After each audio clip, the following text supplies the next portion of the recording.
porcelain plate, one of the last of my wife's wedding china, shattered on the oak floorboards with a sound like a gunshot. My daughter, Clara, didn't even flinch. "You have until Friday to sign the papers, Dad," she said, her voice as cold as the rain lashing against the windows. Her husband, Tom, stood behind her, a smug vulture in a cashmere sweater. The papers sat on the polished dining table, a stark white rectangle of surrender. 3 days. They were giving me 3 days to sign away my life. The dining room felt suffocating, thick with the smell of roast chicken and betrayal. Outside, the steady drumming of an autumn rain was the only sound besides our strained breathing. This farmhouse, all 15 acres of it, was where I brought my Evelyn home as a bride. It's where we raised Clara, where every floorboard holds a memory. Now, my daughter looked at it all with the cold calculus of a developer.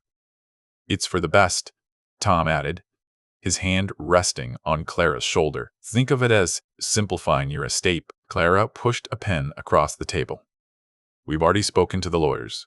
It's all perfectly standard. You sign the quitclaim deed, and we take over the mortgage and the property taxes. No more stress for you." She smiled, a brittle, practiced expression that didn't reach her eyes. The 2 neighbors they'd invited for this Sunday noon ambush, the Millers, stared intently at their plates, the silence stretching taut. They were witnesses to this quiet, brutal execution, and their discomfort was a small, bitter comfort to me. I looked from Clara's perfectly manicured nails to Tom's expensive watch. They saw an old man, a 72-year-old widower who was losing his grip. They saw a liability. They didn't see the farmer who knew every inch of this land, the dirt under his fingernails a testament to a life of work. And they certainly didn't see the one thing Evelyn had insisted on, a tiny clause her own father, a country lawyer, had drafted decades ago, a detail buried so deep in the original deed they'd never thought to look for it. "Dad, are you listening?" Clara's voice sharpened, pulling me from my thoughts. "We need an answer. The developers are offering a significant amount, but the offer is contingent on a quick sale." Of course, there were developers. I could picture the soulless beige townhouses they'd erect, erasing every trace of the life Evelyn and I had built. They weren't just taking my home. They were erasing our history for a payout. The ember light from the chandelier seemed to dim, casting long, menacing shadows across their faces. I bent down slowly, my joints protesting, and began picking up the larger shards of the broken plate. The pattern was of tiny blue flowers, Evelyn's favorite. On the windowsill across the room, her old gardening trowel sat where she'd left it, a fine layer of dust coating the handle. I'd kept it there as a small memorial, a connection to her. Now, it felt like something else entirely, a silent accusation. She had loved this farm with a fierceness Clara had never understood. She saw soil. Clara saw sale prices. "Leave it, Dad, the Millers will think you've gone senile," Tom muttered, nudging a piece of china with the toe of his polished shoe. Mrs. Miller gave a nervous cough. "Oh, Albert, don't trouble yourself." Her husband just continued to saw at his chicken, his focus absolute. Their presence was a calculated move, a way to box me in with social pressure, to humiliate me into submission. They thought shame would be their most effective weapon against an old farmer who valued his dignity. I placed the broken pieces on the edge of the table without a word.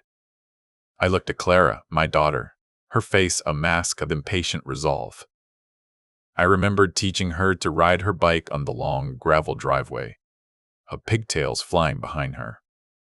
I remembered the day she left for college, promising she'd never forget where she came from.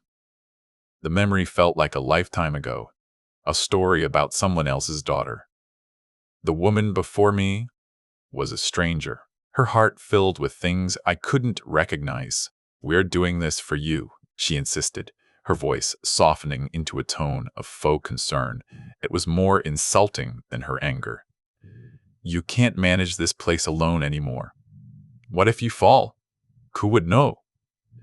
It was a well-rehearsed speech designed to sound like love, but it was the language of a predator circling its prey.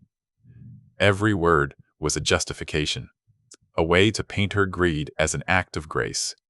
She wanted to be the hero of a story, where she was undeniably the villain.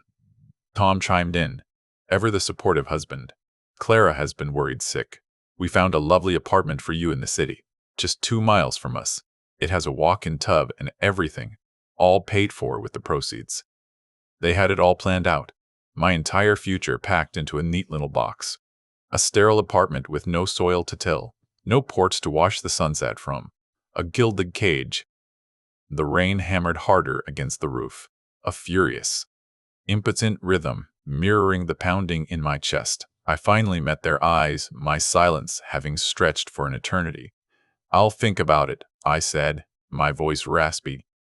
The words felt like a betrayal to myself, to Evelyn, but they were the only ones I could offer. It was a tactical retreat, not a surrender. I needed time. Friday. I had until Friday. Clara's shoulders slumped with theatrical relief. Oh, thank you, Daddy, she said, the childish name a sudden sharp barb. She believed she had won. That was her first mistake. The Millers, sensing the tension had broken, quickly made their excuses. Lovely dinner, Clara. Tom. Albert, you take care now, Mr. Miller said, not quite meeting my eye as they scurried out into the downpour. Their hasty departure left a vacuum in the room, filled only by the ticking of the grandfather clock in the hall. Each tick was a second, slipping away, a countdown to the deadline my own flesh and blood had imposed on me. Tick, tock, Friday was coming. As I cleared the rest of the dinner plates, my hands steady, Clara and Tom moved to the living room.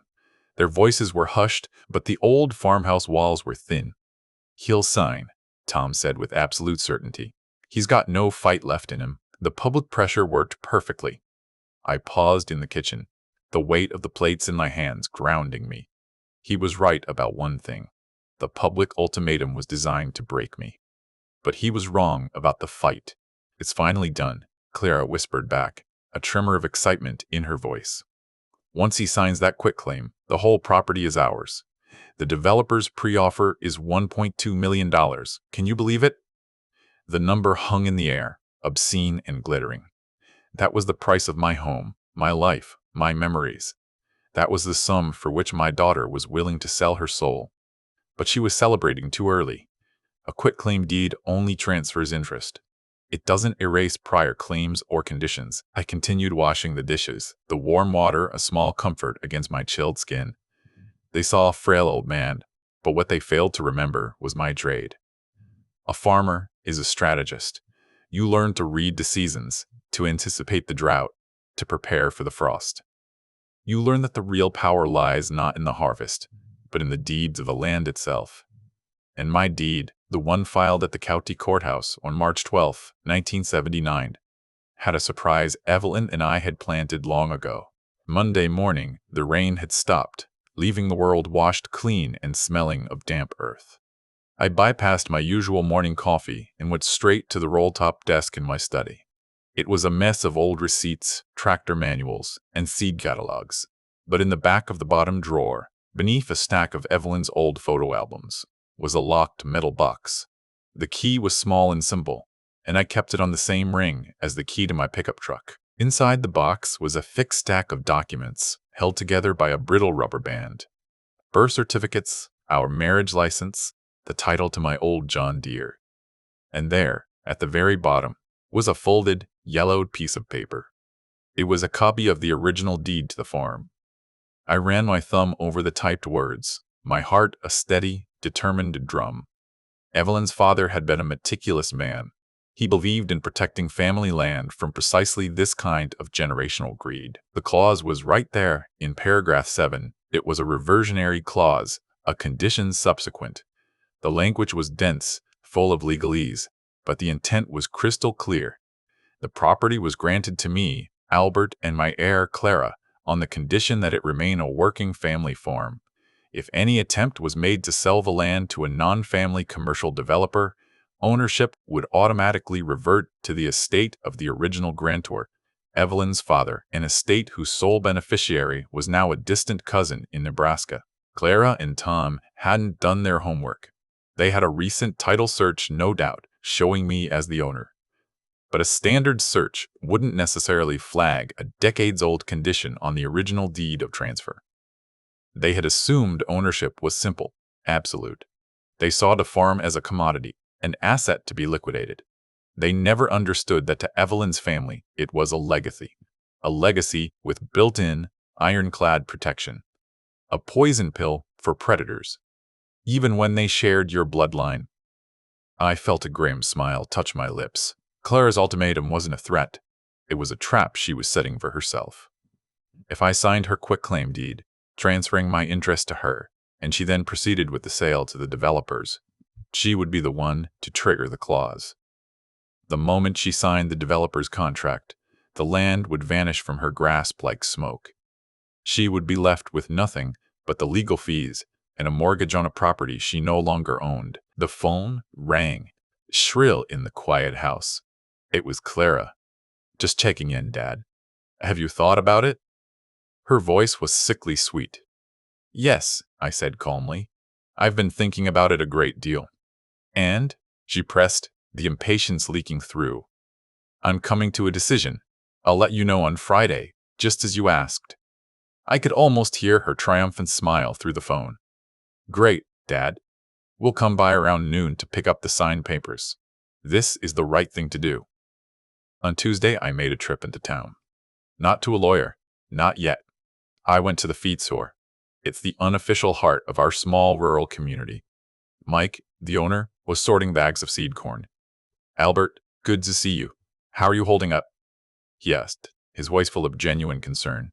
Everyone knew Evelyn's passing had hit me hard. "I'm managing, Mike. Say, have you seen Clara and her husband around lately?" I asked, keeping my tone casual. Mike leaned against a sack of oats. "Saw them just last week. Came in asking about land surveyors. Tom was going on about some big development deal. Said they were finally going to get this old farmland producing something valuable." The words were a punch to the gut, but I kept my face impassive. So it wasn't just talk. They had already been making inquiries, moving pieces into place. Their betrayal was deeper and more premeditated than I had even imagined. "They seemed mighty pleased with themselves," Mike added, shaking his head. "But it's a shame. This place is one of the last original family farms around here." He didn't know the half of it. I thanked him for the information, bought a bag of birdseed I didn't need, and left. The cold, clear autumn air felt good on my face. The anger in my chest was burning away the grief, leaving something hard and sharp in its place, something that felt like resolve. I spent the next 2 days in a quiet flurry of activity. I made a phone call to my cousin in Nebraska, the beneficiary I hadn't spoken to in 15 years. I explained the situation, the clause, and my daughter's plans. He was a retired history professor, and he understood the sanctity of a legacy. He was quiet for a long moment, and then he said, "Tell me what you need me to do, Albert. Evelyn was my favorite cousin. This is a matter of principle." My plan, solidified with my cousin, was simple. I would not fight the signing of the quitclaim deed. In fact, I would encourage it. The trap was not in the transfer of my interest to Clara, but in the action she would take immediately after. The reversionary clause was a landmine, and my daughter was marching toward it with a smile on her face, convinced he was leading a victory parade. All I had to do was let her take the final, fatal step. On Wednesday, she called again, her voice bubbling with false cheer. "I was looking at the brochure for your new apartment, Dad. It has a weekly bingo night. You'll make so many new friends." Her words were coated in condescension. She wasn't just taking my home. She was replacing it with a caricature of old age, a waiting room for the inevitable. The thought of it, of bingo nights under fluorescent lights, was more insulting than the financial theft itself. It was the erasure of my identity. That evening, while looking for an old tax return, I found a letter from Evelyn tucked inside a copy of East of Eden. It was dated 20 years prior. "My father was a cynic," she wrote, "but he believed in dirt. He said it's the only thing they're not making more of. He put that clause in the deed to protect us from smooth talkers and our own weak moments." She trusted me to be the guardian of that legacy. But that was only half the truth. She knew one day our own blood might be the biggest threat. Thursday morning dawned gray and cold. The farmhouse was silent except for the hum of the refrigerator and a steady ticking of the hall clock. One more day. The quitclaim deed sat on the dining table where they left it, an object of immense power and deception. It looked so simple, just a few pages of dense text. To them, it represented a $1.2 million payday.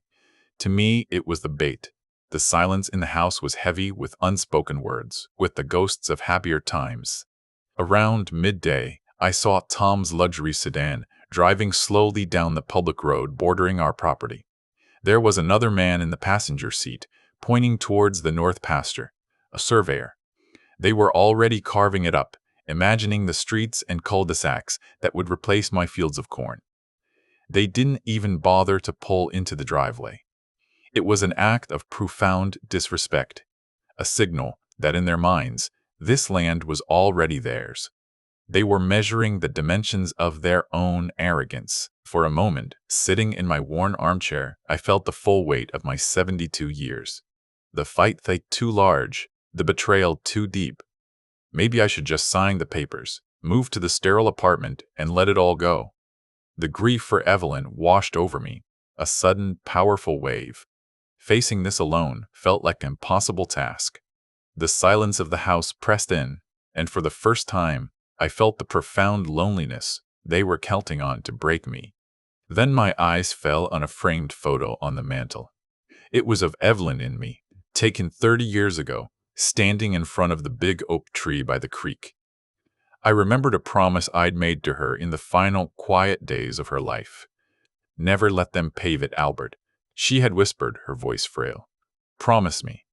I had promised. That memory, that sacred vow, was the steel spine I needed. This wasn't just about my pride anymore. It was about her. Needing to escape the oppressive quiet, I drove into town for lunch at the corner diner. It's a small place where you can hear the gossip from 3 booths away. I slid into a cracked vinyl seat, the smell of coffee and fried onions a familiar comfort. I just wanted to feel like a part of the world for an hour, to be surrounded by the mundane chatter of my neighbors. It was a desperate search for normalcy in the face of the surreal, and then I saw them. In a corner booth, Clara, Tom, and a man in an expensive suit were huddled over blueprints spread across the table. The developer. My heart hammered against my ribs. I instinctively hunched my shoulders, hoping the high back of the booth would conceal me. They were laughing, their heads close together in conspiratorial glee. The universe had just handed me a front-row seat to my own execution. I held my breath and listened. He folded faster than I thought he would, Tom said, his voice slick with self-satisfaction. The old man has no fight left. A little public pressure and he crumbled. The developer chuckled. Well, once the ink is dry on your end, we can break ground within the month. Phase 1 will have 32 units. 32 beige boxes where my pasture used to be. 32 families who would never know the history of the ground beneath their feet. Clara's voice, my own daughter's, was the most chilling of all. And you're sure there will be no trouble with him afterwards, once he realizes the full payout? Don't worry about that, Tom said, patting her hand. By the time he figures it out, we'll have him settled in that memory care unit we looked at. He won't know the difference between a quitclaim and a grocery list. The casual cruelty of it stole the air from my lungs. They weren't just planning to put me in a home. They were planning to have me declared incompetent the moment I became inconvenient. The diner's cheerful clatter faded into a dull roar in my ears. This wasn't just about taking my farm. It was about erasing me completely. Every doubt, every flicker of paternal affection I had left, was incinerated in the cold fire of their words. They saw me not as a father, but as a problem to be managed and eventually discarded. I sat there for a long time after they left, my coffee untouched and ice cold. Their laughter echoed in my ears. The betrayal was absolute. It had metastasized from simple greed into something far more monstrous. They were plotting to strip me of my assets, my home, my memories, and ultimately my own mind. There was no longer any room for mercy. They had made my decision for me. I would not just win, I would dismantle them. I walked out of the diner, leaving a $10 bill on the table. The afternoon sun felt sharp, the colors of the world strangely vivid. My course was set. There would be no more quiet contemplation, no more wrestling with my conscience. The dining room confrontation was no longer a negotiation. It was the opening salvo of a war they had declared. And I, the underestimated old farmer, was about to deploy a weapon they didn't even know existed.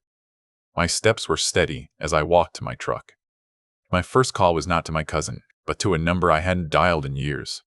Hayes & Son attorneys at law, Arthur Hayes Jr.'s father, had been my father-in-law's partner.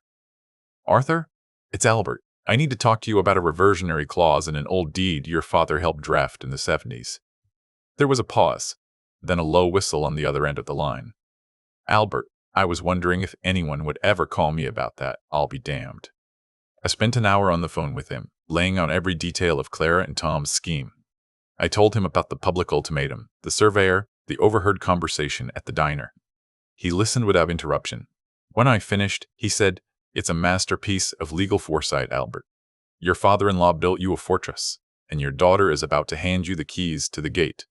Don't do a thing. Let her walk right into it. It's perfect." Arthur laid out the final steps. Let her get your signature on that quitclaim. The moment she files it and then signs a purchase and sale agreement with that developer, she triggers the condition. The ownership reverts. Her quitclaim becomes worthless because you can only quit a claim to something you actually possess. She'll be left holding nothing but a pile of debt. The cold, clean logic of it was beautiful in its brutal simplicity. It was a legal checkmate. Friday morning. The air was crisp, the sky a brilliant cloudless blue, a perfect day for an execution. I rose before the sun, made my coffee, and sat on the porch, watching the light spill over the fields. There was no anger left, no turmoil. Just a profound, settled calm. The calm of a man who knows exactly what is about to happen and has accepted his role in it. The predator had become the prey, and the trap was about to spring. At 11 o'clock, I went to the dining room and prepared the stage. In the center of the polished table, I placed their quitclaim deed. To its left, I placed the faded folded copy of the original 1979 deed. And to its right, I placed Evelyn's old gardening trowel, its handle worn smooth from her touch. The trowel, an object of creation and nurture, would now bear witness to an act of utter destruction. The three objects told the whole story. I then retrieved the broken pieces of the china plate from the kitchen counter. I took the largest shard, the one with the most complete blue flower, and placed it carefully on top of the quitclaim deed. It was a fractured, ugly thing, a stark reminder of the moment this all began. Let them see the wreckage of their own making. Let it be the last thing they focus on before their world comes crashing down around them. It was my final, silent accusation. At precisely noon, the crunch of tires on the gravel driveway announced their arrival. I stood by the dining table, my back to the door, and waited. I heard their light, confident footsteps on the porch, the sound of the front door opening without so much as a knock. They walked in as if they already owned the place. The arrogance of it was breathtaking. It fueled the cold resolve in my veins. The final act was about to begin. "Dad, we're here." Clara's voice was bright, musical. She and Tom came into the dining room, their faces flushed with victory. She was holding a bottle of champagne, a garish gold foil covering the cork. We thought we'd celebrate. A new chapter for all of us. Tom was already pulling out his phone, probably preparing to call the developer the second my signature was on the page. They saw the papers on the table, and their smiles widened. Tom set the champagne bottle down with a soft thud right next to Evelyn's trowel. He didn't even seem to register its presence or the significance of the broken plate. They were blind to everything but the prize. "So, are we ready to do this?" he asked, rubbing his hands together. "Let's get this business concluded so we can all move on." The word business hung in the air, a perfect summary of what this had all been about. "I am ready," I said, my voice steady and clear. It didn't sound like my own. It sounded harder, colder. I looked from my daughter's eager face to my son-in-law's greedy eyes. I let the silence hang for a beat, savoring the final moment of their ignorance. "I will sign this," I continued, gesturing to their document. "But there is something you must understand first. A piece of family history you seem to have overlooked in your business transaction." I slid the yellowed, folded paper across the polished surface of the table. It stopped just short of the broken china. This is the original deed, the one your grandfather, a lawyer, drafted for your mother and me. He was a very careful man. I think you'll find paragraph 7 enlightening. Please, read it. Read it aloud, Clara. I want to hear you say the words that seal your fate. Her triumphant smile faltered, replaced by a flicker of confusion. Clara picked up the old deed, her brow furrowed with irritation. What is this, Dad? Some kind of game? Tom peered over her shoulder, a dismissive sneer on his face. Probably some sentimental garbage. Just sign the real papers, Albert, and we can be done with this. They were still so certain, so wrapped in their own narrative of my incompetence. They couldn't conceive of a world where I was 2 steps ahead of them. The air in the room was thick with their impending doom. Read it, I repeated, my voice leaving no room for argument. Clara's eyes scanned the page, her lips moving silently at first. Then, haltingly, she began to read the dense legal text aloud. On the express condition that said property be maintained as a family agricultural holding, and should any attempt be made to sell or transfer said property to a commercial, non-familial entity for development. Her voice trailed off as the meaning began to dawn on her, the words turning to ash in her mouth. Then, title shall automatically revert to the estate of the original grantor, she finished in a whisper. Tom snatched the paper from her hand. This is ridiculous. It's an ancient clause. It won't hold up in court, he blustered, his face turning a blotchy red. It's just a scare tactic. But the panic was already blooming in his eyes. He knew, on a primal level, that he had miscalculated horribly. The foundation of his smug world was beginning to crack. It will hold up, I said calmly. I spoke with Arthur Hayes. You remember him? His father was your grandfather's law partner. He assures me the clause is ironclad. The moment you file a quitclaim and enter a purchase agreement with your developer, you trigger it. The farm, the house, every last acre. It all goes to your mother's cousin in Nebraska. You will have signed papers for a property you don't own. The room was utterly silent, save for the ticking of the clock. Clara stared at me, her face a mask of disbelief. The color had drained from her cheeks, leaving her looking pale and frail. Her eyes darted from the old deed to my face and back again. The champagne bottle, with its festive gold foil, now looked like a cruel joke, a monument to a victory that would never happen. She had been so close to her $1.2 million prize, and now it was dissolving before her very eyes. Her mouth opened, but no sound came out. No, Tom stammered, shaking his head. No, you're bluffing. You wouldn't give the farm away to some distant cousin just to spite us. His voice was a mixture of desperation and disbelief. He was still trying to find an angle, a way to frame this where he still had some measure of control, but there was none. He had walked into a legal cage of his own making, baited with his own greed, and I was simply locking the door behind him. Spite? I asked, the word tasting like poison.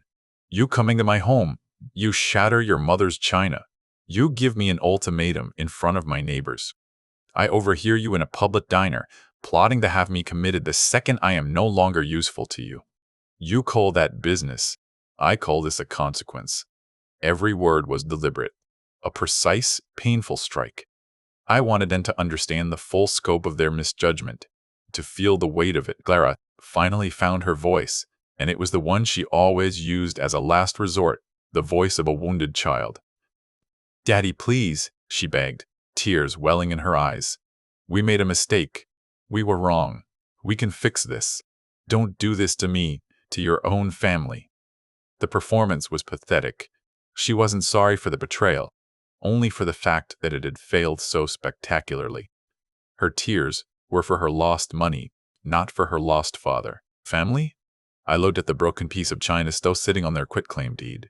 You stopped being family the moment you decided my life and your mother's memory were worth a developer's check. You set the deadline. Friday at noon. The clock has struck 12. Clara, the time for discussion is over. You wanted me to sign a paper, And now a paper will be signed, just not the one you expected. I let the cold finality of the statement settle over them. Tom's face contorted with rage. You senile old fool, you're throwing away a fortune. We can give you a cut, a big one. $500,000, tax-free. Just forget this stupid clause and sign the papers. The offer was obscene, a desperate last-ditch attempt at bribery. He was showing his true colors, revealing that everything, even his supposed love for my daughter, had a price. He was a man who understood value, but had no concept of worth. I almost laughed. My cousin in Nebraska is a retired history professor. He understands the value of a legacy. He has already been in contact with Arthur Hayes. They have a conservation trust ready to take over the property. This farm will never be developed. It will stand as a monument to your greed and your mother's foresight. The look on their faces, a cocktail of horror, rage, and impotence, was the only inheritance they would be getting from me. The mention of the Conservation Trust was the final, killing blow. They saw their last glimmer of hope, of contesting the will, of buying out the cousin, vanish. They were utterly, comprehensively beaten. Clara sank into a dining chair, her hands covering her face, her sobs now real and ragged. Tom just stood there, his fists clenched at his sides, his chest heaving. He looked like a man who had just watched his winning lottery ticket burn to ashes. This was the true moment of reversal. The power in the room had not just shifted. It had inverted completely. They had walked in as conquerors, ready to claim their prize from a weak old man. Now they were beggars, trapped in the wreckage of their own scheme, with no way out. The amber light of the dining room, which had seemed so menacing on Sunday, now felt warm and righteous. It was the light of justice, slow in coming, but absolute in its arrival. All those years, Clara choked out from behind her hands. All those years I took care of you after Mom died. Is this how you repay me? It was a lie, a desperate rewriting of history. Her care had consisted of weekly phone calls and obligatory holiday visits. It was another performance, another attempt to paint herself as the victim. But I was no longer an audience to her manipulations. I was the author of her downfall. I gave her no response. Instead, I looked at the pen they had brought, the one she had pushed across the table at me on Sunday. A cheap, disposable ballpoint pen, meant to sign away a lifetime of work. It was a pathetic instrument for such a monumental act of betrayal. I picked it up, feeling its flimsy plastic shell between my fingers. They both watched me, a sudden, insane flicker of hope in their eyes. Did they think I was changing my mind? I walked over to the quitclaim deed, the shard of broken china, sitting atop it like a gravestone. I uncapped the pen. Clara held her breath. Tom leaned forward, his eyes wide. I could feel the desperate energy radiating from them, the silent prayer that I would somehow undo everything, that I would yield to some forgotten paternal instinct. They still, even now, fundamentally misunderstood the man they were dealing with. They still saw a father, not a farmer. I didn't sign the paper. I used the tip of the pen to slowly, deliberately, push the shard of broken china off the document. It skittered across the polished wood and fell to the floor with a faint, final clink. The sound seemed to echo in the silent room, a punctuation mark at the end of a long and painful sentence. It was the sound of something ending forever. The last tie that bound us together had been severed. Then I turned my attention to the object sitting next to their useless deed, Evelyn's gardening trowel. Its wooden handle was smooth and dark from years of her holding it, of it being an extension of her will. It had been used to plant, to nurture, to bring life from the soil. I picked it up. It felt solid and righteous in my hand, a tool of creation that was about to be used for a single, swift act of demolition. Clara looked up, her tear-streaked face a mask of confusion. "Dad, what are you doing?" Her voice was small, uncertain. Tom took a half step back, a flicker of fear finally replacing the anger in his eyes. They had no idea what to expect. They had written the script, and I had just set it on fire. The power of unpredictability was the last weapon I had left to deploy, and I intended to use it to its fullest effect. With a calm, deliberate motion, I used the edge of the trowel to sweep everything off the table. The quitclaim deed, the original deed, the useless pen, the celebratory champagne bottle. They crashed to the floor in a cascade of paper and glass. The champagne bottle shattered, its contents foaming across the oak floorboards, like a bitter, wasted celebration. I laid the trowel back in the center of the now empty table, turned, and walked out.